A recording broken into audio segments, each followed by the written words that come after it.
বিবি সারা আলাইহিস সালাতু সাল্লাম ও আপন ভাতিজা হযরত লূত আলাইহিস সালাতু সাল্লাম তিনজনে সফর সঙ্গী হইয়া চললেন পথে।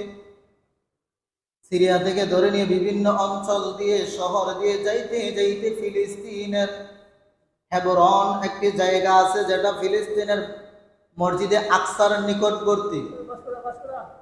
ওইখানে যে অবস্থান করলেন, এইভাবে বছরের পর বছর কাটাইলেন। দুর্ভিক্ষ দেখা দিল, এখান থেকে মিশর যাত্রা করলেন।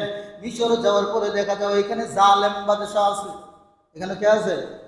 লম্বা ঘটনা, ওইখানে হিন্দু যাওয়া যেত না। জালেম বাদশার সাথে দেখা সাক্ষাৎ হইল। জালেম বাদশাহ চিন্তা খবর পাইলেন যে ইব্রাহিমের সঙ্গে একজন নারী আছে, মহিলা আছে, এত সুন্দরী এত সুন্দরী। আর আল্লাহ নিজেও বলে দিয়েছেন, আমি হাজরা আলাইহিস সালাতু ওয়াস সালামের মতন সুন্দরী মহিলা এই পৃথিবীতে আমি পাঠাই না। সুবহানাল্লাহ। এত সুন্দর আর রূপ দিয়ে আল্লাহ তাআলা হযরতে আমাদের আম্মাজান হযরতে সাহারা আলাইহিস সালাতু ওয়াস সালামকে আল্লাহ বানাইছেন। সুবহানাল্লাহ। এই জালিম বাদশার নজর পড়ে গেছে সাহারা আলাইহিস সালাতু ওয়াস সালামের উপরে। লম্বা ঘটনা। সাহারা আলাইহিস সালাতু ওয়াস সালামের তার নজর গিয়েছিল। সাহারা আলাইহিস সালাতু ওয়াস সালামকে ধরে নিয়ে আসলেন।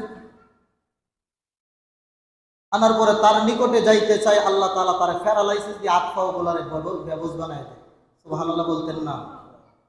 একবার দুইবার তিনবার যখন এমন হয়েছে, বুঝতে পারলো এটা আসলে কোনো মানুষ নয়, এটা মানুষরূপী ফেরেশতা, মানুষরূপী ভয় হয়ে গেছে। যতবার আগাইতাম চাই আমার হাত পা বেয়ে বসে যায়, মরণ ছাড়া উপায় নেই।